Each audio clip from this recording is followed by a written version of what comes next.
ओम नमः शिवाय। आज की अपनी इस वीडियो में मैं आपको बताऊंगी कि किस तरह से हम शिवलिंग की बहुत ही सरल पूजा विधि कर सकते हैं। मासिक शिवरात्रि पर हमें कैसे शिव जी का रुद्राभिषेक करना है और कैसे हम प्रतिदिन शिवलिंग की पूजा करें। अगर मासिक शिवरात्रि है या हम सोमवार का व्रत रखते हैं तो हम चाहे तो अलग से चौकी लगाकर इस पूजा को कर सकते हैं, नहीं तो अपने पूजा स्थल के सामने ही हम ये पूजा कर सकते हैं। मैंने एक चौकी लगा ली है और उस पर मैं शिव जी की कोई भी प्रतिमा आपके पास है तो हम उसे विराजमान करेंगे। फूलों का आसन देकर यहाँ पर मैंने शिव जी की प्रतिमा को विराजमान कर दिया है। अब हम एक शुद्ध पात्र लेंगे।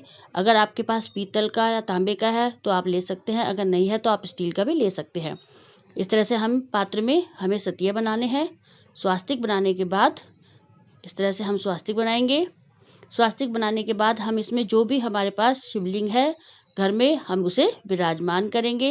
इस तरह से हमें बेलपत्र रखनी है। बेलपत्र का जो चिकनी वाली सतह होती है उस पर हम चंदन से तिलक करेंगे और उस पर हमें शिवलिंग को स्थापित करना है।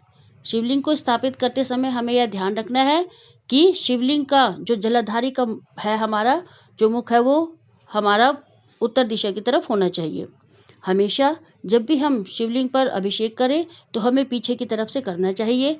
अब पहले हम जल से स्नान करवाएंगे, फिर हमें कच्चे दूध से स्नान करवाना है। इस तरह से हम कच्चा दूध समर्पित करेंगे। हमें गाय का दूध लेना है या हम जो भी घर में हम दूध यूज़ करते हैं वो ले सकते हैं, लेकिन कच्चा ही हमें लेना है। उबला हुआ दूध हमें नहीं यूज़ करना। फिर हम दही से, शहद से इस तरह से हमें अभिषेक करना है।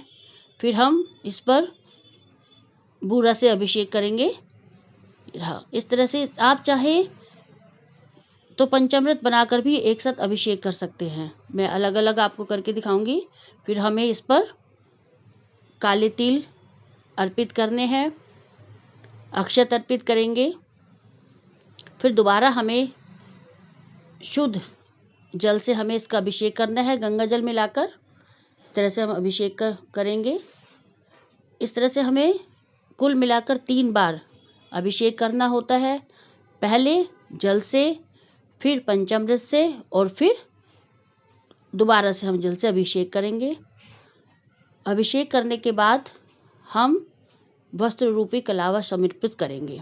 इस तरह से मैंने शिव जी की मूर्ति पर भी कलावा समर्पित किया है और शिवलिंग पर भी हम कलावा समर्पित करेंगे। अगर कोई विशेष पर्व है जैसे शिवरात्रि है या आप चाहें तो सोमवार का व्रत रख सकते हैं, उस दिन हम जनेऊ भी समर्पित कर सकते हैं। फिर हमें